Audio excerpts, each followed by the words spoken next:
இந்த இடத்தில் உடலுறவு கொள்வது உங்களுக்கு சுகம் தருவதை விட அதிகமான சிக்கல்களை தருமாம் தெரியுமா. திருமண வாழ்க்கையில் உடலுறவு என்பது தம்பதிகளின் நெருக்கத்தை அதிகரிக்கும் முக்கியமான அனுபவம். ஆனால் சில நேரங்களில் புதுமையாக செய்ய வேண்டும் என்ற ஆர்வத்தில் தம்பதிகள் கார் போன்ற இடங்களில் உடலுறவு முயற்சிக்கிறார்கள். திரைப்பட காட்சிகளில் அது சுவாரஸ்யமாக தோன்றினாலும் நிஜத்தில் பல அசௌகரியங்களையும் ஆபத்துகளையும் தரும். காரில் உடலுறவு செய்வது தம்பதிகளுக்கு சுகமான அனுபவத்தை விட சங்கடம் மற்றும் அபாயத்தை அதிகம் ஏற்படுத்தும். ஏன் கார் செக்ஸ் தவிர்க்கப்பட வேண்டும் என்பதை கீழே பார்க்கலாம். 1. பிடிபடும் அபாயம்.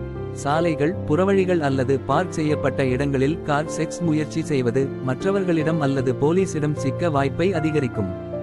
இது பெரிய அவமானத்தையும் தேவையில்லாத பிரச்சனைகளையும் ஏற்படுத்தும். 2. காயம் ஏற்படும் வாய்ப்பு. காரில் போதுமான இடம் இல்லாததால் கியர், ஸ்டியரிங், கண்ணாடி போன்றவற்றில் மோதி காயமடையும் அபாயம் அதிகம். சரியான நிலையில் இருக்க முடியாததால் உடல் வலியும் அசௌகரியமும் ஏற்படலாம். 3. இடமின்மை. கார் இடம் மிகவும் குறைவாக இருக்கும்.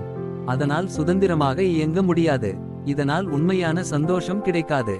4. மூச்சு திணறல். மூடிய காரில் வெப்பம் அதிகரித்து ஏர் கண்டிஷன் இல்லையெனில் மூச்சு விட சிரமமாகும். ஏர் கண்டிஷன் ஆன் செய்தால் கண்ணாடிகள் பனி போல் மூடப்படும். அப்படியொரு காரில் என்ன நடக்கிறது என்று வெளியிலிருந்து யூகிக்க சுலபம்.